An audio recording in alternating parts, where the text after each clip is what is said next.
Hello बच्चों। तो आज हम कर रहे हैं कक्षा 8वीं का चैप्टर नंबर 4 कृषि, जो कि है भूगोल की बुक। ठीक है बच्चों।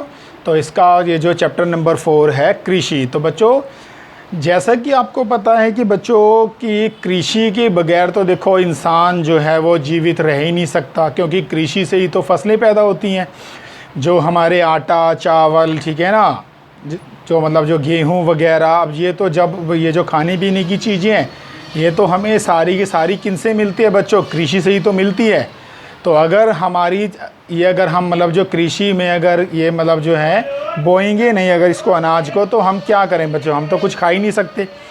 तो कहने का मतलब है कि बच्चों कि इंसान का जो जीवन है वो कृषि पर ही निर्भर है। ठीक है ना। तो इसीलिए बच्चों ये जो चैप्टर नंबर 4 कृषि है, ये बहुत ही इम्पॉर्टेंट चैप्टर है। तो जैसा कि बच्चों इसमें हम थोड़ा सा अगर हम ये जो पीछे की तरफ जाएं तो हम देखते हैं कि बच्चों पहले जो कृषि होती थी वो काफ़ी मेहनत का काम होती थी। क्योंकि मेहनत कैसे कि बच्चों कि पहले ट्रैक्टर वगैरह तो होते नहीं थे, थ्रेशर नहीं होते थे, आधुनिक मशीनें नहीं होती थी। तो पहले क्या होता था कि बैलों द्वारा कृषि होती थी, बैल द्वारा, ऊँटों द्वारा। ठीक है ना।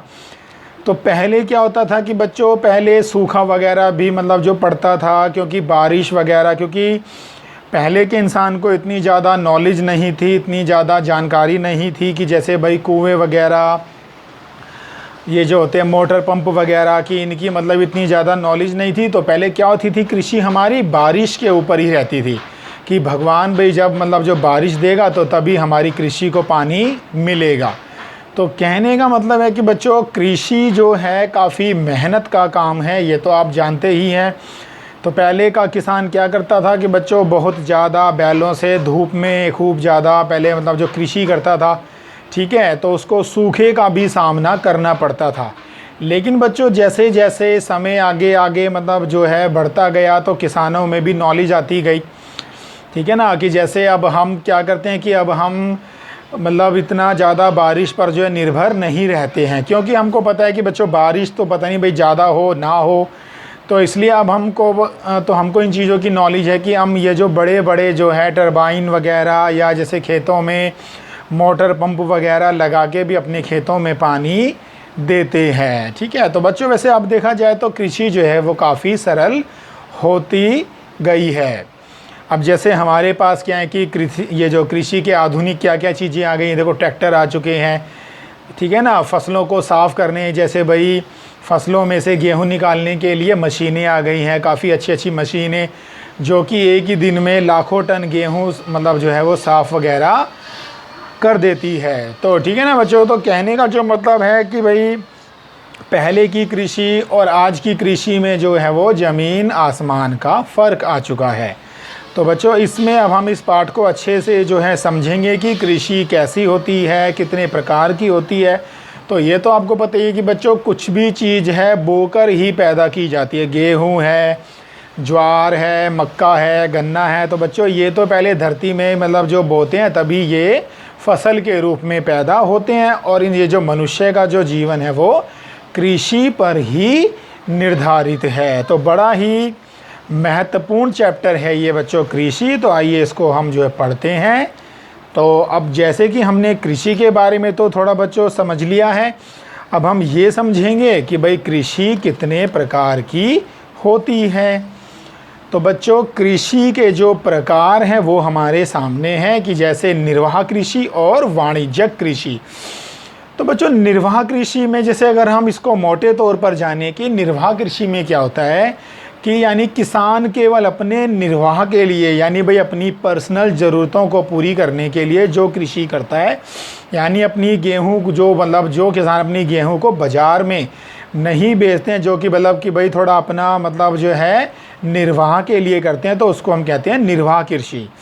कि जिसमें कि भाई वो अपनी ये जो भाई अपने पशुओं के लिए चारा वगैरह इस मतलब भाई जो बोता है, थोड़ी बहुत ज़मीन होती है तो उस पर थोड़ी बहुत अपना खेती करके गेहूं वगैरह, ठीक है ना। तो इसी जो ये जो ऐसी कृषि होती है तो इसी को हम बोलते हैं बच्चों निर्वाह, यानी कि अपना जीवन का निर्वाह करना। दूसरी तरह की जो कृषि आती है बच्चों वो आती है वाणिज्यिक कृषि। वाणिज्यिक कृषि जो होती है बच्चों ये होती है प्रॉफिट के लिए, यानी कि पैसा कमाने के लिए, कि भाई किसान जैसे भाई बहुत अधिक मात्रा में भाई जो है गेहूँ, ये मतलब जो गेहूँ वगैरह बोता है, फिर कृषि होती है तो उसको जो भी मतलब एक्स्ट्रा गेहूँ मिलती है तो वो उसको क्या करता है, मंडियों में ले जाके बेचता है, तो वहाँ से उसको पैसा मिलता है। ठीक है ना बच्चों। तो यानी कि वाणिज्यिक से भाई हम यहाँ पर ये जो समझ सकते हैं कि भाई मतलब जो है कि जो किसान अपनी फसलों को बेचते हैं मंडियों में, ठीक है, प्रॉफिट के लिए। तो बच्चों निर्वाह कृषि में भी जैसे यहाँ पे लिखा भी हुआ है कि भाई निर्वाह कृषि इस प्रकार की कृषि कृषक परिवार की आवश्यकताओं को पूरा करने के लिए ही की जाती है। तो जैसे कि बच्चों मैंने पहले बताया आपको कि ये केवल किसान अपनी पर्सनल ज़रूरतों को पूरा करने के लिए ही करता है।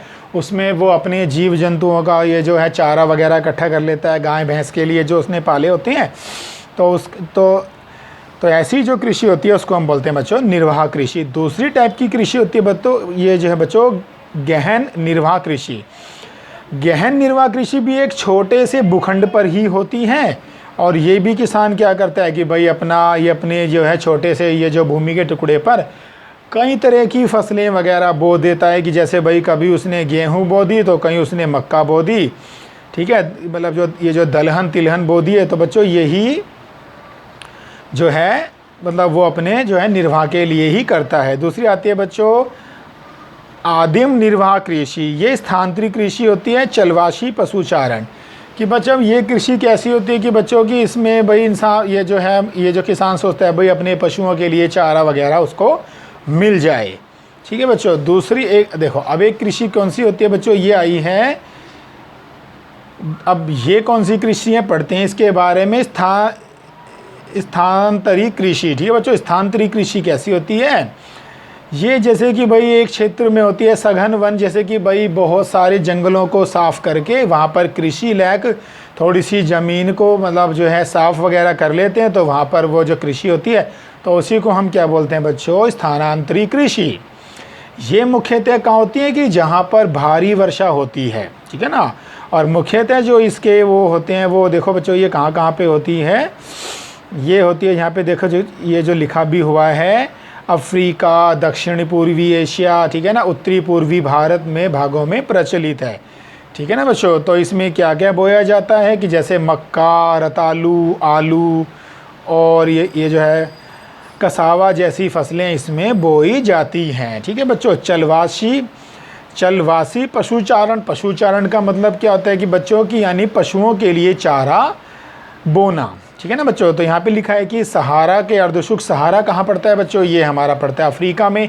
सहारा रेगिस्तान तो बहुत ही फेमस है कि जहाँ पर इतनी गर्मी वगैरह पड़ती है कि इंसान अगर वहाँ पर एक भी दिन भी जिंदा नहीं रह सकता, बिना पानी के, घूंट पानी ना अगर जाए तो उसकी जान भी जा सकती है। तो ये तो बच्चों जो है रेगिस्तान जो है वो बहुत ही बड़ा रेगिस्तान है, जिसको बोलते हैं सहारा रेगिस्तान जो होता है।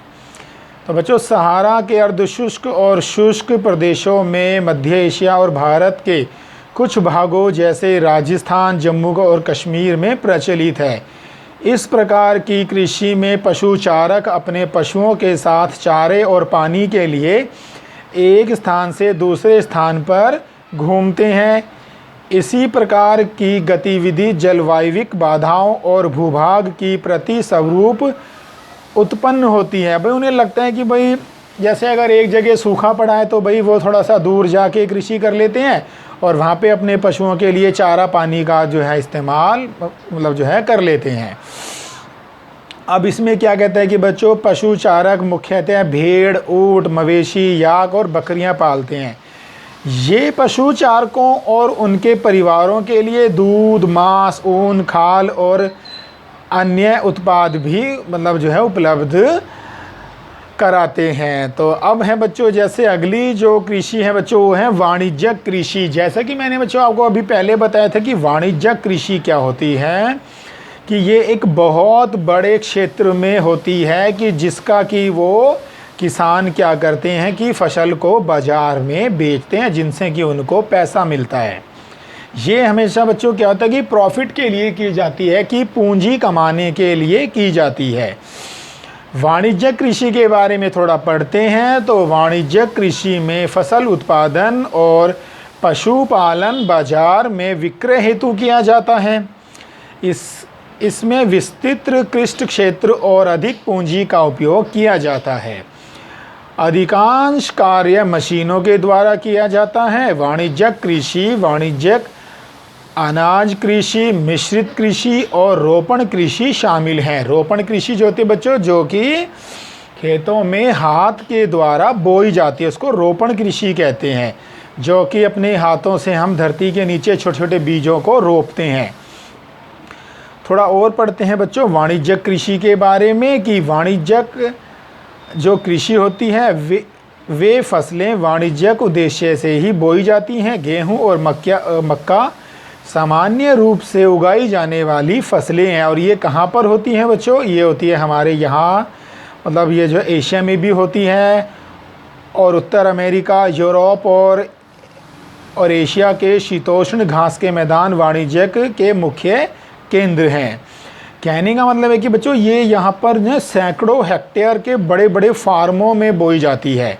ठीक है, तो ये कह रहा है देखो यहाँ पर अत्यधिक ठंड ये जो है वर्धन काल को बाधित करती है और केवल एक ही फसल बोई जा सकती है। यानी कि बच्चों इसमें क्या होता है कि इसमें जो है जलवायु बहुत बड़ा इफ़ेक्ट रखती है। तो ये जलवायु के हिसाब से बहुत बड़े क्षेत्र में तैयार की जाती है और इससे क्या हो जाता है कि ये हमेशा प्रॉफिट के लिए की जाती है कि इसको जो है बाज़ारों में बेचा जाता है। अब जैसे बच्चों हम पढ़ते हैं मिश्रित कृषि के बारे में। मिश्रित कृषि में भूमि का उपयोग भोजन व चारे की फसलें उगाने और पशुधन पालने के लिए किया जाता है।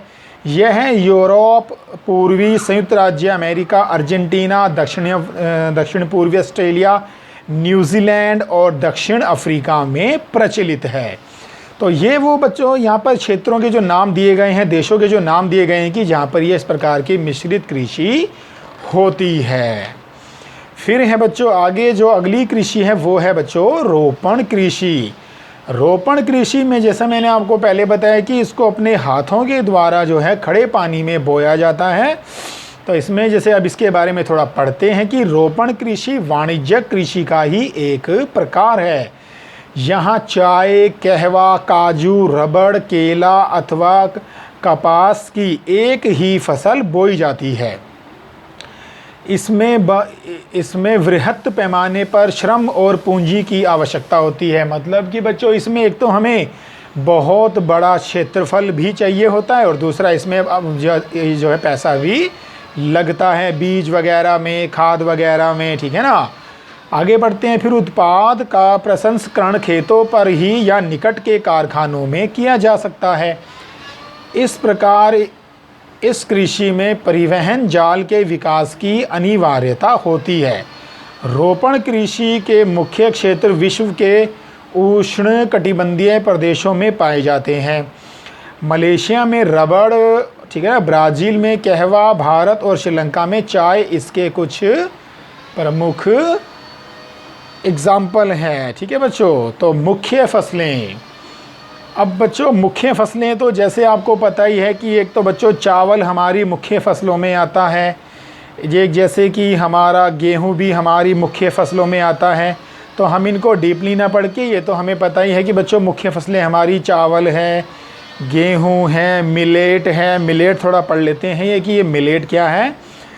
ये मोटे अनाज के रूप में भी जानी जाती है और कम उपजाऊ तथा बलुई मृदा में बोई जा सकती है। ये ऐसी फसल है जिसमें कम वर्षा और उच्च से मध्यम तापमान तथा पर्याप्त सूर्य प्रकाश की आवश्यकता होती है।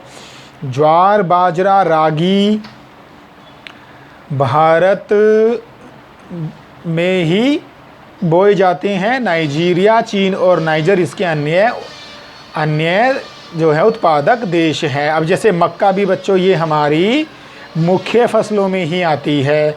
कपास जैसे रुई जिसे हम बोलते हैं कपास, ये भी हमारी पटसन। तो बच्चों ये सभी हमारी जो है वो कौन सी फसलें होती हैं? मुख्य फसलें होती हैं। और बच्चों अब जो इसका ये जो नेक्स्ट जो है टॉपिक है वो हम अपने नेक्स्ट पार्ट में पढ़ेंगे। चलिए पढ़ते हैं इसके नेक्स्ट टॉपिक को, इसके नेक्स्ट